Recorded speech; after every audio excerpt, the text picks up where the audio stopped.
عزیز و خداوند یسوع مسیح کے جلالی بابرکت نام میں، فتح مند نام میں آپ سب کی سلامتی ہو۔ 7 صلیبی کلمات کا سلسلہ ہم شروع کرنے والے ہیں۔ آج ہم دوسرے کلمے پر غور کریں گے۔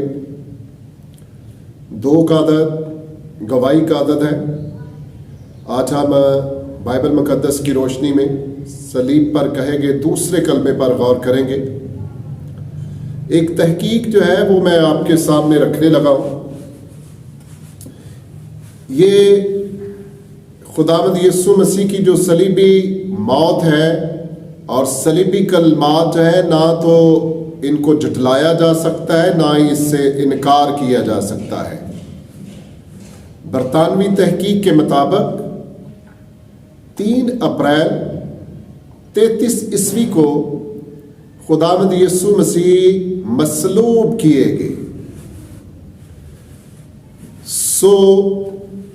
ٹوٹل 7 صلیبی کلمات ہیں۔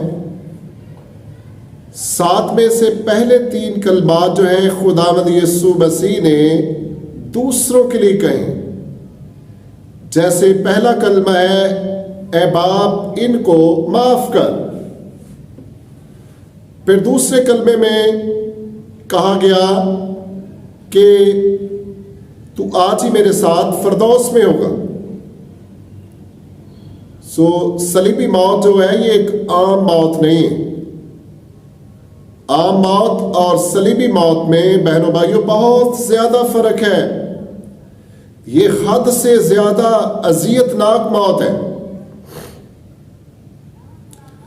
اگر صرف قتل کرنا ہی مطلب ہوتا یا مقصد تھا صرف قتل کرنا، تو گولی مار کر دیا جاتا، گردن اڑا دی جاتی، 1 منٹ میں ایک دم موت واقع ہو جاتی۔ لیکن آپ کی معلومات کے لیے میں آپ کو بتاتا ہوں، جب کسی کو صلیبی موت دی جاتی تقریباً 6 گھنٹے لگتے تھے اس کی جان کو نکلتے یا مرتے اس کو تقریباً 6 گھنٹے بدن سے بلڈ کو ختم ہونے میں، جان نکلنے میں 6 گھنٹے لگ جاتے تھے، اور ہر لمحہ اتنا اذیت ناک ہوتا تھا جیسے ابھی موت ہو جانی ہے، لیکن انسان تقریباً 6 گھنٹے اس اذیت میں مبتلا رہتا۔ کلام مقدس کی روشنی میں آج ہم دوسرے کلمے پر غور کریں گے۔ مقدس لوکا کی انجیل، اس کا باب نمبر ہے 23 اور اس کی آیت نمبر ہے 43۔ خداوند یسوع مسیح نے کہا، آیت نمبر 43 میں لکھا ہوا ہے، اس نے اس سے کہا میں تجھ سے سچ کہتا ہوں کہ تو آج ہی میرے ساتھ فردوس میں ہوگا۔ تو آج ہی میرے ساتھ فردوس میں ہوگا۔ آپ سب نے ایک مووی دیکھی ہوگی، پیشن آف کرائسٹ۔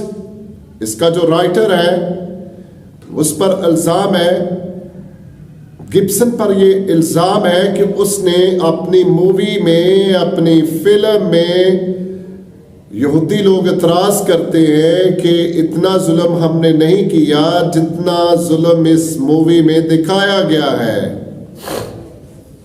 شاید وہ اب انکاری ہیں۔ حد سے زیادہ ظلم کیا گیا۔ کلام میں لکھا ہوا ہے کہ اس کی شکل تک بگڑ گئی۔ کلمے کا وقت کچھ یوں ہے، خداوند یسوع مسیح، یہ دوسرا پہر تھا جب یہ کلمہ بولا گیا۔ صبح 9 بجے سے لے کر 12 بجے تک نہایت ہی جان کنی کا وقت تھا۔ خداوند یسوع مسیح کو صلیب پر لٹکے ہوئے بہنوں بھائیوں 2 گھنٹے ہو چکے تھے۔ جسم کا سارا بھار جو ہے، وزن جو ہے، وہ کیونکہ ہاتھوں میں کیل ہے، پاؤں میں کیل لگے ہوئے ہیں، اور بلڈ جو ہے مسلسل بہہ رہا ہے، سارا بھار جو ہے، ویٹ جو ہے، وزن جو ہے، وہ ہاتھوں پر ہے، پاؤں پر ہے۔ اذیت ناک لمحات ہے یہ۔ اس کلمے کا جو پس منظر ہے وہ یہ ہے کہ 2 ڈاکو ہیں، ایک دائیں طرف ہے ایک بائیں طرف ہے, سینٹر میں دنیا کا نجات دہندہ ہے. یہ اتفاق نہیں ہے کہ وہ ڈاکوؤں کے ساتھ, بلکہ یسایا کی کتاب کے مطابق وہ خطا کاروں میں شمار کیا جائے گا. اس کا شمار ایسے لوگوں میں ہوگا. سو اس کے پس منظر میں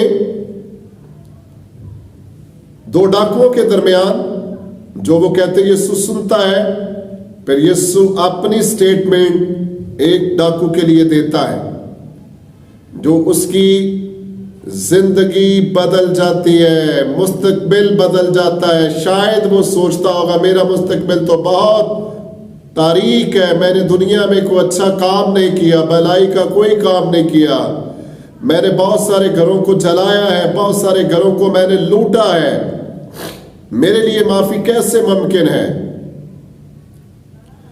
لیکن اس کلمے میں اس ڈاکو کے لیے ایک بڑی خوشخبری ہے. ہم سب حیران ہوتے ہوں گے کہ ایک دم اس شخص نے, اس کی کوئی ہمیں واضح طور پر توبہ نظر نہیں آتی, کوئی زندگی میں اس نے اچھا کام نہیں کیا. کیسے ممکن ہے یہ شخص ہمیشہ کی زندگی حاصل کر لے؟ سو دوسرے کلمے سے پہلے جو پہلا کلمہ خداوند یسوع مسیح نے صلیب پر بولا, میری نجات کے لیے, آپ سب کی نجات کے لیے, جو بعد میں یوٹیوب پر سنیں گے ان کی نجات کے لیے, اور میں کہوں گا خاص طور پر یہ ان دونوں ڈاکوؤں کے لیے تھا. لیکن بد نصیبی یہ تھی کہ ایک ڈاکو تانے دے رہا ہے اور وہ یسوع کے الفاظ پر غور نہیں کر رہا. ایک شخص نے غور کر لیا ہے, بڑا حیران ہوا ہوگا یہ ڈاکو جو بچ گیا ہے. اس کی ملاقات زندگی میں اس طرح کے شخص سے نہیں ہوئی. آج اس کی ملاقات ایک عجیب شخص کے ساتھ ہوئی ہے. یسایا کی کتاب کے مطابق اس کا ٹائٹل عجیب ہے. سو وہ سوچتا ہوگا یہ کراس پر ہے, اذیت ناک حالت میں ہے, ہماری نسبت اس کو زیادہ لان تان کیا جا رہا ہے, مذاق کیے جا رہے ہیں, ایسا جوش دلایا جا رہا ہے, لوگ سر ہلا کر لان تان کر رہے ہیں, لوگ جوش دلا رہے ہیں, مذہبی لوگ جوش دلا رہے ہیں, اگر تو خدا کا بیٹا ہے تو صلیب پر سے نیچے اترا, ہم تجھ پر ایمان لے آئیں گے. سو اس طرح کا جوش اس کو دلایا گیا. اس کے پیچھے ساری کی ساری ابلیسی قوت کام کر رہی تھی تاکہ وہ جوش میں صلیب پر سے نیچے آ جائے اور کفارے کا کام جو ہے وہ ادھورا رہ جائے. سو بہنوں بھائیوں, یہ بڑا ضروری تھا. اس نے ہماری خاطر ساری لان تان برداشت کی. زندگی میں زمینی خدمت میں بھی اس نے برداشت کی ہے. اب جب وہ صلیب پر ہے تب بھی وہ برداشت کر رہا ہے اور معاف کر رہا ہے.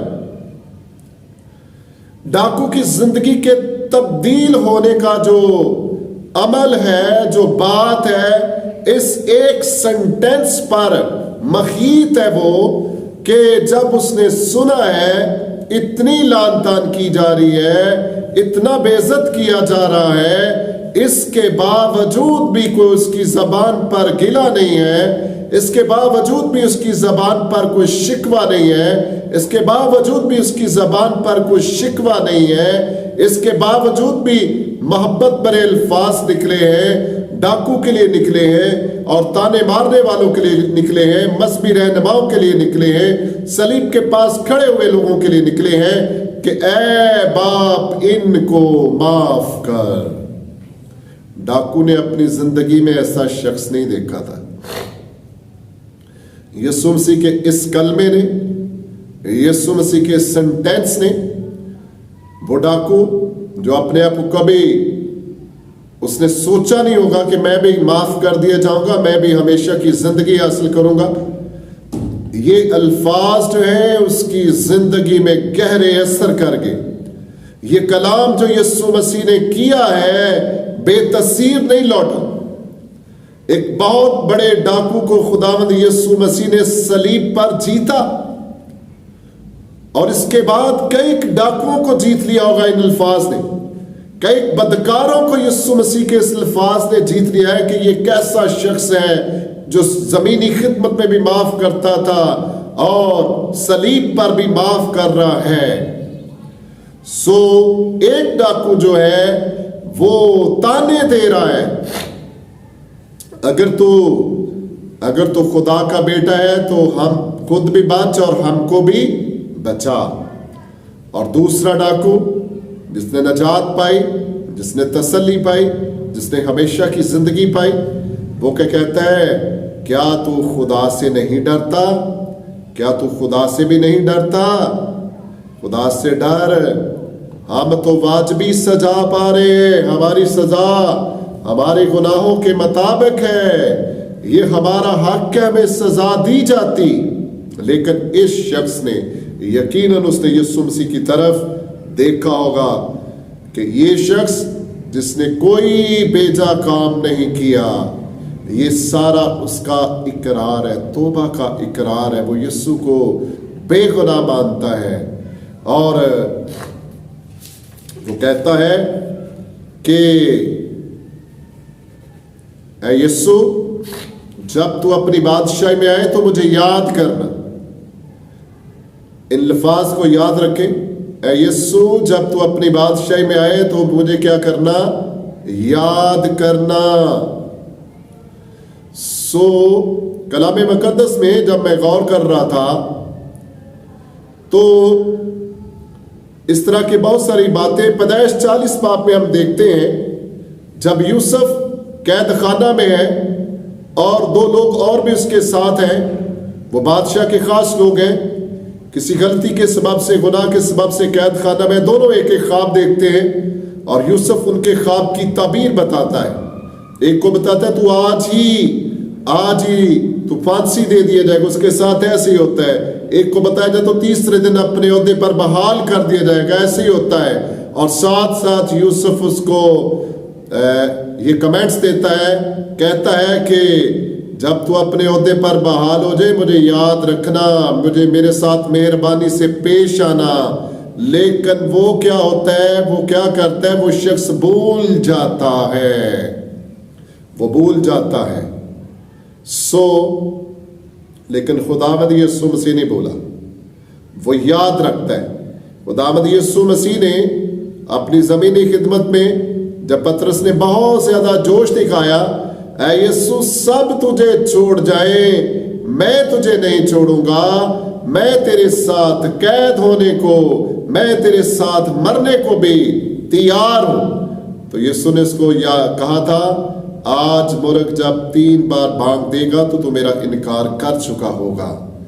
اور جب پطرس نے واقعی اس پروسیس میں سے گزرا، 3 بار یسوع کا انکار کر دیا اور ادھر مرغ نے بھانک دی، تو لکھا ہے پھر پطرس کو یسوع کی بات یاد آئی۔ پطرس کیا ہو گیا تھا؟ چند گھنٹوں کے بعد ہی بھول گیا تھا کہ زندگی کے خالق اور مالک نے یہ بڑی سٹیٹمنٹ مجھے دی ہوئی ہے۔ یاد رکھنا چاہیے۔ اسرائیل کے متعلق زبور میں لکھا، انہوں نے زبور 78 کی 42 آیت میں لکھا ہے، انہوں نے اس کے ہاتھ کے کام کو یاد نہ رکھا۔ لیکن بیٹیوں، بہنوں، بھائیوں، سب سننے والوں، کلام میں لکھا ہے کہ وہ انسان نہیں ہے کہ جھوٹ بولے، اور نہ ہی وہ بھول جاتا ہے، جو کچھ کہتا ہے وہ بھولتا بھی نہیں ہے، وہ یاد رکھتا ہے۔ وہ تو خود یاد کرواتا ہے، لوگوں کو بھولی ہوئی باتیں یاد کرواتا ہے، اور وہ خود کیسے بھول سکتا ہے؟ ڈاکو کی پہلی ملاقات تھی، ڈرتے ہوئے سہمتے ہوئے الفاظ تھے، اے یسوع، خوف کی حالت میں، اے یسوع جب تو اپنی بادشاہی میں آئے تو مجھے یاد کرنا۔ یسوع کو یسوع کہہ کر پکارنا، یسوع کا مطلب ہے نجات دہندہ، نجات دینے والا، مطلب وہ اقرار کرتا ہے یسوع کہہ کر کہ تو میرا نجات دینے والا خدا ہے، تو میرا نجات دینے والا یسوع ہے، میں تجھ پر ایمان لاتا ہوں۔ جب تو اپنی بادشاہی میں آئے تو مجھے یاد کرنا۔ یہ بھی حقیقت سے پردہ اٹھ جاتا ہے کہ وہ یسوع مسیح کی آنے والی بادشاہی پر ایمان رکھتا ہے۔ یہ کتنا اچھا اقرار ہے، اور اس کلمے میں زور دیا گیا ہے، ڈاکو کو یقین دہانی کرائی گئی ہے کہ تو آج ہی میرے ساتھ فردوس میں ہوگا، آج ہی میرے ساتھ فردوس میں ہوگا آج۔ تو یسوع مسیح کچھ مہینوں کے بعد نہیں وعدہ کرتا، کچھ ہفتوں کے بعد نہیں، کچھ سالوں کے بعد نہیں، بڑی سٹیٹمنٹ ہے، تو آج ہی میرے ساتھ فردوس میں ہوگا۔ اور میں فارسی دور کا جب سٹڈی کر رہا تھا تو جنت کے لیے جو لفظ ہے وہاں پر ایک خوبصورت باغ، اور بادشاہ جس سے خوش ہوتا تھا وہ شام کے وقت بادشاہ کے ساتھ اس باغ میں سیر کرتا تھا، جس کا یہ مطلب ہے تو آج ہی میرے ساتھ جنت میں، فردوس میں، خدا کے آرام میں میرے ساتھ سیر کرے گا، میرے ساتھ رہے گا۔ جب ہم کچھ اس کے لیے کرتے ہیں وہ یاد رکھتا ہے۔ حزقیہ بادشاہ نے کہا جب اس کے پاس موت کا میسج بھیجا گیا، اے بادشاہ اپنے گھر کا بندوبست کر دے، تو وہ رونے لگتا ہے، چلانے لگتا ہے، وہ کہتا ہے خدا یاد کر میں تیرے حضور کس طرح چلتا رہا۔ تو کیا خدا بھول گیا تھا؟ نہیں، خدا کو یاد تھا، اور خدا نے اس کے سارے کریکٹر کو مد نظر رکھتے ہوئے 15 سال اس کی عمر بڑھا دی۔ یہ کلمہ جو ہے پھر یاد دلاتا ہوں، ڈاکو کی نجات کے لیے بولا گیا، نہ کہ صرف اس کی نجات کے لیے بلکہ پوری دنیا کی نجات کے لیے بولا گیا۔ اور اسپیشلی تو میں یوں کہوں گا، یہ کہنا چاہیے کہ جو لوگ اس وقت تانا دے رہے تھے سن لیں، آج بھی بہت سارے لوگ تانا دیتے ہیں، مذاق کرتے ہیں، یسوع کی صلیب کو جھٹلاتے ہیں۔ شروع میں نے کہا نہ تو اس کو برطانوی تحقیق کے مطابق جھٹلایا جا سکتا ہے، نہ اس سے انکار کیا جا سکتا ہے۔ 3 اپریل سن 33 میں یسوع مسیح برطانوی تحقیق کے مطابق مصلوب کیا گیا، اور اس میں ڈاکو کو یقین دہانی کرائی جا رہی ہے تو آج ہی نجات پالے گا، تو آج ہی میرے ساتھ فردوس میں ہوگا۔ ایک بڑی سٹیٹمنٹ میں یہاں پر دینا چاہتا ہوں، شروع ہی سے خدا نے مفت نجات کا بندوبست کیا ہے۔ نجات حاصل کرنے کے لیے ہمیں نہیں کچھ کرنا پڑے گا، نجات کا بندوبست اوپر سے ہے، خدا کرتا ہے، ہمیں بس اقرار کرنا ہے، ہم نے صرف ایمان لانا ہے، ہم نے صرف ایمان لانا ہے کہ تو نجات دیندا ہے، تو نجات دے سکتا ہے۔ دیکھ لیں پیدائش کی کتاب میں بھی انسان نے تو گناہ کیا، نجات کا بندوبست خدا نے کیا ہے۔ سٹیٹمنٹ یہ ہے کہ دنیا کی اشیاء جو دن بدن ان کی پرائس جو ہے، ان کی قیمتیں جو دن بدن انکریز ہو رہی ہیں، لیکن ایک چیز جو آسمان سے بندوبست کیا گیا وہ نجات ہے۔ وہ اس وقت بھی فری تھی اور آج بھی مفت ہے، آج بھی اس کا اعلان ہے کہ نجات آج بھی مفت ہے۔ جو اس نجات ہمارے لیے مفت ہے، لیکن خدا کو اس کی بڑی قیمت ادا کرنی پڑی ہے۔ سمجھتے ہیں نا؟ خدا کو اس کی ایک بڑی قیمت ادا کرنی پڑی، ہمیں مفت دی گئی، ہمارے لیے مفت بندوبست کیا گیا ہے، اور جو مفت نہیں لے گا اس کا پھر حق بنتا ہے کہ اس کو کہا جائے، فرشتوں کو حکم دیا جائے کہ اس کو وہاں پر پھینک دو، یہاں رونا اور دانتوں کا پیسنا ہے۔ اگر ہم بچنا چاہتے ہیں اس جگہ سے تو یسوع مسیح کو نجات دہندہ قبول کر لیں، کلام کے مطابق زندگی گزاریں۔ وہ آپ کو بھی کہنے کے لیے تیار ہے کہ آپ کی نجات یقینی ہے۔ خداوند آپ سب کو اس کلام کے وسیلہ سے برکت بخشے۔ پھر دہرانا چاہتا ہوں کہ اگر کلام کو سن کر، اس کلمے کو سن کر آپ نے برکت پائی ہے تو ضرور کمنٹس میں بتائیں، اس سے ہماری حوصلہ افزائی ہوتی ہے۔ خداوند آپ سب کو برکت دے۔ اس کا کلام ہو سکے تو شیئر کریں، میرے چینل کو سبسکرائب کریں۔ خداوند آپ سب کے ساتھ ہو، آپ کی سلامتی ہو۔